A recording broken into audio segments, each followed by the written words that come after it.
So we make stops. All them stops is different teams, right? Every time that train stops, it's just a different team. But what happened to the train when the doors closed? It's on to the next one. It's on to the next one. So that train don't care who in this way, and unfortunately sometimes people die, but that train don't care who in this way, whoever in this way gonna get what? Ran over. Ran over. That's how I want y'all to think. Same way about your, no matter what that teacher give you, oh, this assignment about to get ran over. Yeah. Because I'm an Olympian. And I put in the work.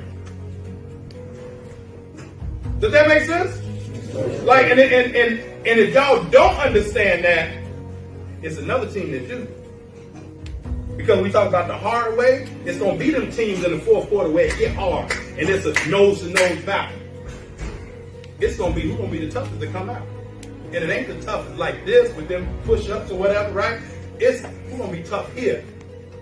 Who's going to say, we going to win because we put in the work. The train can't go if everybody ain't on the same track, right? The train can't go if it ain't on the track. So if one of y'all is not on the same page as everybody else, the train don't move. Or the train, what happens when the train goes off the track? It's called what? Derail. Derail. Train that derail, can it ever get to its destination? No, sir. So if y'all walk around here and y'all late to class, the train derails. If y'all getting bad grades, the train derails. Because he just gave me 100, but it took y'all to help him to that last 50, right? Yes, Period. So if one person ain't doing what's supposed to be done, that's where the accountability comes in. Don't be late to class. Don't get written up. Pull your pants up. Like, it ain't hard. And when y'all learn how to do what you're supposed to do, you can do whatever you want to do.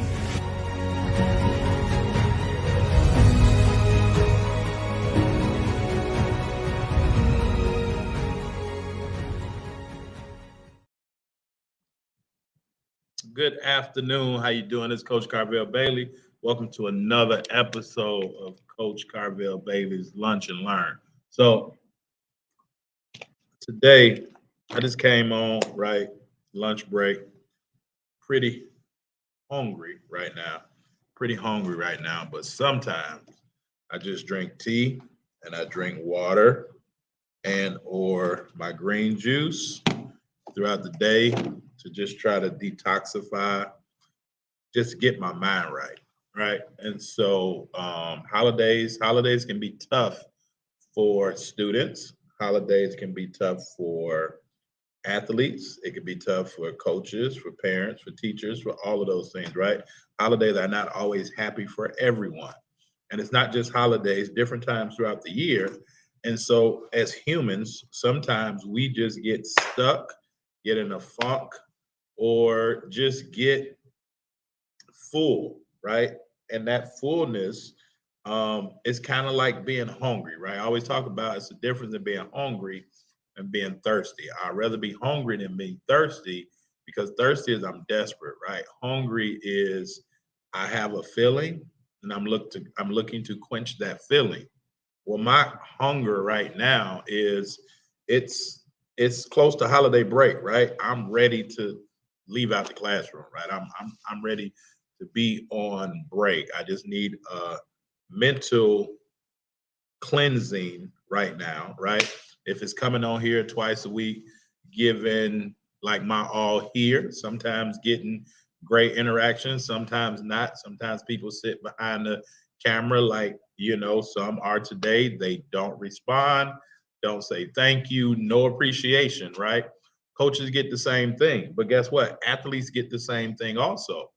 And so when if an athlete doesn't feel appreciated, right, they can go two ways. They can be hungry and want to do as much as they can to make people then recognize and then appreciate them.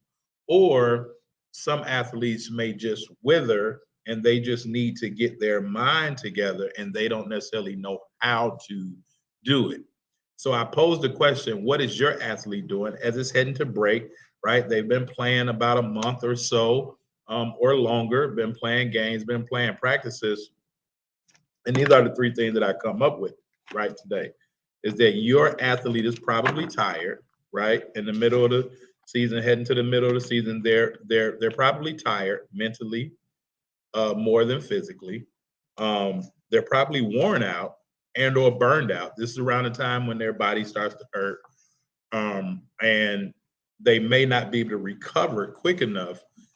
Excuse me, because their mind is not clear and they're not doing the things to help them recover that's necessary, right?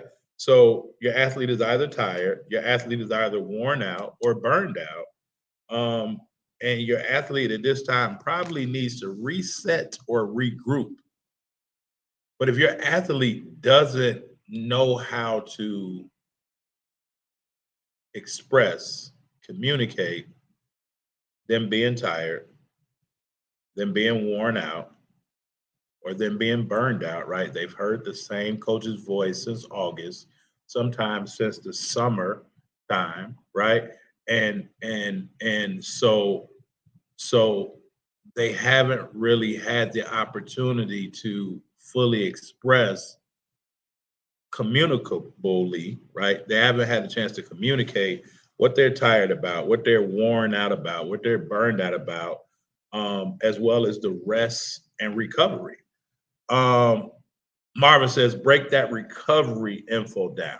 So, in terms of what? So, like the same way that athletes, right? Have you ever heard of chirotherapy, Marvin? Right? You ever heard of chirotherapy, or you ever heard of ice baths, cold showers? There are certain things that help athletes recover faster physically. But there are also things that athletes need to do to recover mentally, also, right? And I talk about it in my book. Let's see if I can pull out my book bag. I talk about it in my book, The Perfect Storm, right? I talk about it in this book here, where we go through different things that athletes can do to recover, to be able to help them mentally. But at this point of the season, there's been a lot of expectations. There's been a lot of talk about what was going to happen this season, what is expected to happen this season. But now that it's coming around mid part of the season, and some of those goals and dreams are now being realized that it may not happen, that starts the frustration. That starts the burnout. That starts the tiredness. That starts, right? Because if people see themselves doing things, right, and they believe it's not working, they become hands off. So athletes are the same, right? If an athlete is not making their free throws and they're shooting free throws in practice, and they're not making them still in the game, at some point they're going to get tired, worn out, burned out of shooting free throws in practice. They're gonna figure what's the point? What's the purpose? Because I'm not seeing the results. But my coach told me this a couple years ago. He said, just because you may not see the results working like you want them to work, it's still working on you. So I know that I'm one of the most toughest, mentally tough coaches out here, just because of my story, the ordeal, right? Going from a walk on Division III to a walk on, right? Always a chubby kid, but always being valuable wherever I'm at. So I've always had a different mindset that I'm going to put in the work and do the things that most people may not see as valuable, because most people are thinking linear. Most people think small. Most coaches think small. They're thinking wins and losses. Most athletes that I know don't like their high school coach. They don't like their college coach. Once they leave that coach's guidance, they don't like that individual anymore because most of those individuals only think linear, right? We talked about like Prime, they love you until they don't.